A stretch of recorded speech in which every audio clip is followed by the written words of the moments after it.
یہ منظر ہے عقیدت کا، جہاں ہادمین مخصوص ترکیب سے عرق گلاب اور خالص سندل ملا کر غسل پاک کا پانی تیار کرتے ہیں۔ یہ گھڑا خاص طور پر پاک کیا جاتا ہے، اس پر سبز یا سرخ کپڑا باندھا جاتا ہے۔ یہ گھڑے نہ صرف پانی کے برتن ہیں بلکہ عشق و ادب کا نشان ہوتے ہیں، اور انجام دہی کے لیے کچھ منتہب وفاشوار خدام کی ذمہ داری ہے جو اسے محض فرض یا رسم نہیں بلکہ عبادت اور سعادت سمجھ کر انجام دیتے ہیں۔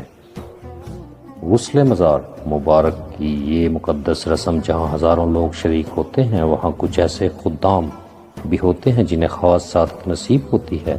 وہ خدام جو برسوں سے خاموشی، خلوص اور عشق کے ساتھ اس خدمت کو نبھا رہے ہیں۔ عرق گلاب، سندل اور خوشبو کا خاص اہتمام کیا جاتا ہے، اور یہ نایاب ترکیب صاحبزادہ نجیب سلطان باہو کے چند مخلص خدام کی ذمہ داری ہوتی ہے۔ نہایت ادب اور محبت سے یہ خدمت انجام دیتے ہیں۔ یہ کوئی عام ذمہ داری نہیں بلکہ ایک روحانی امانت ہے جسے یہ خدام نسل در نسل وفا کے ساتھ نبھاتے چلے آ رہے ہیں۔ خدمت اولیاء خاموشی میں کی جائے لیکن اس کا فیض آسمانوں تک پہنچتا ہے۔